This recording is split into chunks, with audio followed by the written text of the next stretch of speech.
रहे हैं कि जिस तरह से देवेंद्र फडणवीस का मुख्यमंत्री बनना ये बड़ा क्लियर है कि ये विकास की राजनीति है, क्योंकि अगर जाति को देखकर बनाया जाता तो शायद कोई और चेहरा होता। मैं एक बार प्रेम कुमार जी आपके पास आ रही हूँ, क्योंकि ये जो तस्वीरें हम आजाद मैदान की दिखा रहे हैं ये देवेंद्र फडणवीस के मुख्यमंत्री बनने तक की कहानी नहीं है। ये एक बार ये भी दिखा रहा है कि लोकसभा की जीत के बाद, लोकसभा में के नतीजों के बाद बीजेपी को जो बार बार आप लोगों ने कहा कि नंबर नहीं आए, सरकार बैसाखी पर है, उसके बाद हरियाणा, उसके बाद महाराष्ट्र और अब यहीं से निशाना दिल्ली और बिहार पर भी होगा। देखिए सुचारिता जी, आपका भी एक नजरिया है जो सामने आता है, लेकिन मैं गुरु प्रकाश जी की बात को थोड़ा आगे बढ़ाता हूँ। इस जनादेश को अलग तरीके से भी पढ़ा जा सकता है। मुझे तो आपका नजरिया जानना, उसके लिए तो आपको आमंत्रित किया। हाँ, मैं उनकी बात को आगे बढ़ाता हूँ कि लोकसभा चुनाव में महाराष्ट्र की जनता का संदेश क्या है कि हमें नरेंद्र मोदी पसंद नहीं है। अच्छा, लोकसभा चुनाव में दिखाया, और यहाँ तक कि विधानसभा चुनाव के दौरान नांदेड़ उप चुनाव जो हुआ लोकसभा का, वहां भी विधानसभाओं में तो बीजेपी जीत रही है, लेकिन लोकसभा चुनाव यानी नरेंद्र मोदी के खिलाफ जनता वोट कर रही है। ठीक है। तो संसदीय जो संविधान की लड़ाई, जो जातीय सामाजिक न्याय की लड़ाई, जो जातीय जनगणना की लड़ाई राष्ट्रीय स्तर पर लड़ी जा रही है, महाराष्ट्र की जनता उसके साथ खड़ी है। ये तो इस चुनाव के नतीजे भी चीख चीख कर बोल रहे हैं, जिसकी अनदेखी कर रहे हैं गुरु प्रकाश जी, वहां मैं ध्यान दिलाना चाहता हूं। इससे इतर एक और बात जो बोलना जरूरी है कि जैसे एकनाथ शिंदे जी की नाराजगी वाला प्रकरण चला, चलिए वो मान गए, लेकिन ये कहना कि उनके सारे एमएलए उनके पास जो जा रहे थे, ये कहने नहीं जा रहे थे कि आपका जो फैसला होगा हम आपके साथ हैं, वो ये कहने जा रहे थे कि मान जाइए आप उप मुख्यमंत्री पद के लिए। यानी वो एक तरह से शिवसेना एकनाथ शिंदे को तोड़ा जा चुका है। वो उनके एमएलए भी अपने नेता के साथ नहीं है, उनको क्या बीजेपी की बात को पहुंचा रहे हैं कि आप उप मुख्यमंत्री पद मान जाइए। वो ये नहीं कह रहे हैं कि आप जो भी फैसला लेंगे हम आपके साथ हैं। तो बीजेपी जिस रवायत में बढ़ती है, अपनी ही साथियों को तोड़ती है, वो परंपरा वहां शुरू हो चुकी है।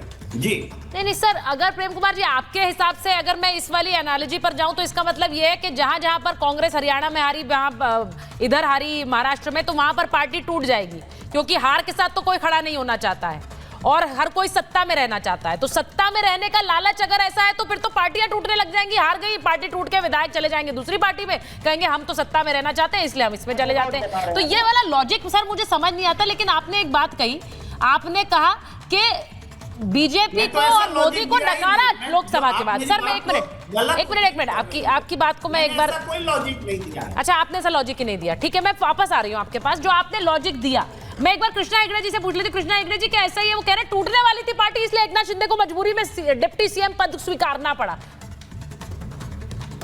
वो हंस रहे हैं। सुचारिता जी के मनगढ़ंत कहानी बनाते मुझे लग रहे हैं कि इन्होंने जासूसी का डिपार्टमेंट स्टार्ट करके रखा है हमारे वहां पर। देखिए ऐसा है कि हमारे जो विधायक है वो पूरे एकनाथ शिंदे जी के साथ है, और उन्होंने ये भी कहा कि अगर एकनाथ शिंदे नहीं बनते तो हम भी बनने को तैयार नहीं है। इतना तक बात आगे गया था। फिर एकनाथ शिंदे जी को हमने कहा कि भाई देखो, आप ही हमारे नेता हो, आप ही हमको आपने ही लीड किया है, आपने ही हिंदुत्व के लिए अपना ताकत लगाई है। जो वीर सावरकर के खिलाफ बात कर रहे थे, जो हिंदुत्व के खिलाफ बात कर रहे थे, जो सनातन के खिलाफ बात कर रहे थे, जो लोकसभा में मुस्लिम पोलराइजेशन कर रहे थे, जो Owaisi All India Muslim Personal Law Board, Ulema council और सज्जाद नोमानी का साथ दे रहे थे, उनके साथ आप लड़े, डटकर लड़े, भारतीय जनता पार्टी के साथ लड़े, अजीत दादा पवार के साथ लड़े। तो आप हमारे नेता हो, आप आगे बढ़ो, आप पावर लो, हम आपके साथ हैं। हम ऐसा कभी ये नहीं सोच सकते कि भारतीय जनता पार्टी को हम छोड़े या महायुति को हम छोड़े। हमने पहले ही दिन पे हमने समर्थन लेटर जो सम्मानीय राज्यपाल है उनको दिया कि जो भी अमित शाह जी और सम्मानीय प्रधानमंत्री जी ने निर्णय लिया है हम साथ में हैं। आप आपका मुख्यमंत्री का नाम दे दो, हम आपके साथ में हैं। हमने कभी नहीं कहा कि हम सरकार के बाहर जाएंगे, हम आपको सपोर्ट नहीं करेंगे। हमने हमेशा सपोर्ट दी और हम हमेशा देते रहेंगे। और ये हिंदुत्व का जोड़ है। शिवसेना और भारतीय जनता पार्टी 1987 से साथ है, हिंदुत्व के आइडियोलॉजी के लिए साथ है, और ये कभी जो जोड़ है ये टूट नहीं सकता। ये सिर्फ पावर का जोड़ नहीं है, आइडियोलॉजिकल जोड़ है। ठीक है कृष्णा जी, मैं एक बार जरा बड़ी खबर अपने दर्शकों को बता देती हूँ। बड़ी खबर ये आ रही है कि कुछ देर में देवेंद्र फडणवीस कैबिनेट की बैठक होने वाली है। देवेंद्र फडणवीस, एकनाथ शिंदे और अजीत पवार इस बैठक में शामिल होंगे और बड़े फैसलों का ऐलान कर सकती है महायुति सरकार, यानी कि सत्ता में आते ही। तस्वीरें भी वहां से आ रही हैं, क्योंकि शपथ ग्रहण करने के बाद पहली कैबिनेट बैठक हो सकती है। ये तस्वीरें देख लीजिए, कुछ देर में फडणवीस सरकार की कैबिनेट बैठक हो सकती है। ये देखिए आप तस्वीरें, बाबा साहब की तस्वीर पर फूल अर्पित करते हुए देवेंद्र फडणवीस, अजीत पवार और एकनाथ शिंदे।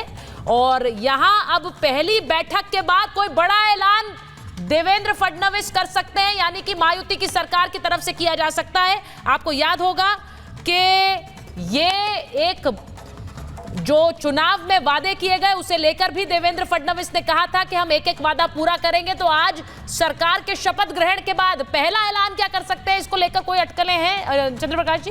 देखिए, अटकलें का मतलब ये है कि ये कंटिन्यूइंग सरकार है। हाँ। पीछे से चल रही थी, उनकी योजनाएं हैं और जो नए वादे हैं वो उसमें जुड़ जाएंगे निश्चित रूप से।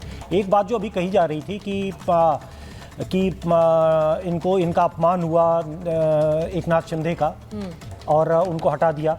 इसमें एक चीज़ समझनी पड़ेगी कि ये चीज़ भाजपा में ही क्यों हो पाती है और कभी दूसरा जो खेमा है उसमें क्यों नहीं हो पाता है। हाँ। आज भी कर्नाटक में जो दोनों डिप्टी सीएम और सीएम जो हैं एक दूसरे को निपटाने में लगे हुए हैं, वो आप स्पष्ट देख सकते हैं, एक ही पार्टी के हैं ना वो। लेकिन यहाँ पर एक अगर मान लीजिए अगर एक तरह का सत्ता संघर्ष हुआ निश्चित रूप से हुआ कि भाई वो मुख्यमंत्री थे, वो मुख्यमंत्री रहना चाहते थे और ये एक जीती हुई बड़ी पार्टी के नेता थे फडणवीस, वो फडणवीस अपनी पोजीशन को असर्ट कर रहे थे। लेकिन उसमें ये संघर्ष जो है वो किसी तरह का कड़वाहट नहीं थी। कल जब वो तीनों बैठे तो आपने देखा कि किस तरीके का तीनों में केमिस्ट्री कैसी अच्छी है। तो वो चीज़ सरकार की जो आगे आने वाली नीतियां हैं, सरकार की जो योजनाएं हैं, वो उस पर स्पष्ट रूप से दिखाई देगा। महायुति का अपना एक एजेंडा है, उस एजेंडे पे काम करेंगे। और दूसरी जो सबसे बड़ी बात है कि ये जो चुनाव था इसमें एक चीज़ बड़ी अंडरलाइन थी हिंदुत्व की, और सभी लोगों ने अगर जुट के अगर वोट दिया है तो उन्होंने देखा कि पालघर में क्या हुआ था, सभी ने देखा है कि किस तरीके की ये फतवेबाजी हुई है कांग्रेस की तरफ से। तो उन सब चीज़ों के प्रति एक प्रतिक्रियावादी भी एक है जो कहीं ना कहीं इनकी सरकार को अपनी नीतियों में अपनी उसमें चलेगा। ये दिल्ली के चुनाव में चलेगा, ये बिहार के चुनाव में चलेगा। मैं ये पूछना चाहती हूँ, बिहार में देखिए नीतीश कुमार का फैक्टर भी है, मैं इसलिए इसको जरा खुलकर पूछना चाहती हूँ। और गुरु प्रकाश जी तो बिहार से ही आते हैं, तो जरा पहले गुरु प्रकाश जी के पास जाऊंगी और उसके बाद विवेक जी आपके पास आ रही हूँ। गुरु प्रकाश जी बताइए, ये एक है तो सेफ है वाला नारा प्रधानमंत्री ने उसे उस दिन भी कहा था जब जीत का ऐलान हुआ, ये गठबंधन को साथ रखने के लिए भी बड़ा कारगर साबित हुआ है। भाई सबको याद दिला दो, एक है तो सेफ है, सत्ता तभी रहेगी। लेकिन आप मुझे बताइए, ये नीतीश कुमार पर काम करेगा बिहार में? नहीं सुचारुता जी, बिल्कुल। नीतीश जी के विषय में मैं एक और बात कहना चाहता हूं कि अभी कुछ और प्रश्न उठाए गए थे हमारे विरोधियों के द्वारा। हाँ। मैं बताना चाहता हूं कि भारतीय जनता पार्टी के लिए पद से ज्यादा महत्वपूर्ण कुछ है तो वो जनता का आशीर्वाद है। बिहार में हम नीतीश जी से बड़ी पार्टी हैं, लेकिन हमने नीतीश जी का नेतृत्व स्वीकारा है। सीएम हो, डिप्टी सीएम हो, नेता विपक्ष हो, ये स्थान भारतीय जनता पार्टी के लिए मैटर नहीं करता है। Point number 1। पॉइंट नंबर 2, अभी ये भी कहा गया कि लोकसभा के चुनाव में मोदी जी को नकार दिया गया था। लोकसभा चुनाव में महाविकास अघाड़ी और महायुति का वोट प्रतिशत देखा था आपने? 43% हमारा भी था, 43.2% आपका था। तो ये कह देना कि 43.2% से आपको नकार दिया गया है, अगर आप चुनाव के नतीजों का ऐसा विश्लेषण और ऐसा आकलन करते हैं तो ये भी दृष्टि रखने की जरूरत है। सुचरिता, आखिरी बात मैं कहना चाहता हूं, महाराष्ट्र में जीएसटी मुक्त हो गया है और आपने बहुत अच्छी बात बोली थी। जीएसटी कैसे मुक्त हो गया है? गांधी मुक्त हो गए हैं, शरद पवार मुक्त हो गए हैं, ठाकरे मुक्त हो गए हैं। ये देखिए, कोई ठेकेदारी नहीं होती किसी की। बारामती पवार का, मुंबई उद्धव ठाकरे का, फलाना उनका, रायबरेली अमेठी गांधी का, ऐसा नहीं होता है। देश के लोकतंत्र में ऐसा कोई ठेकेदारी किसी की नहीं होती है। एक शब्द का उपयोग करते हैं हमारे पॉलिटिकल साइंटिस्ट, ये पॉकेट बरो है। अरे किसका पॉकेट बरो है भाई? कोई भी सामान्य व्यक्ति, देवेंद्र फडणवीस जी एक सामान्य परिवार से आने वाले व्यक्ति आज महाराष्ट्र के मुख्यमंत्री का शपथ लेते हैं। एकनाथ जी एक सामान्य परिवार से आने वाले व्यक्ति आज उप मुख्यमंत्री पद का शपथ लेते हैं। ये किसी और पार्टी में संभव है क्या? ऐसा बिल्कुल संभव नहीं है। और महाराष्ट्र की जनता ने लगातार, तीसरी बार मैं बताना चाहता हूं, जो लोग इस वर्डिक्ट पे सवाल खड़ा कर रहे हैं, पिछले 3 विधानसभा चुनावों में सिंगल लार्जेस्ट पार्टी कौन कौन रही है, तो भारतीय जनता पार्टी रही है।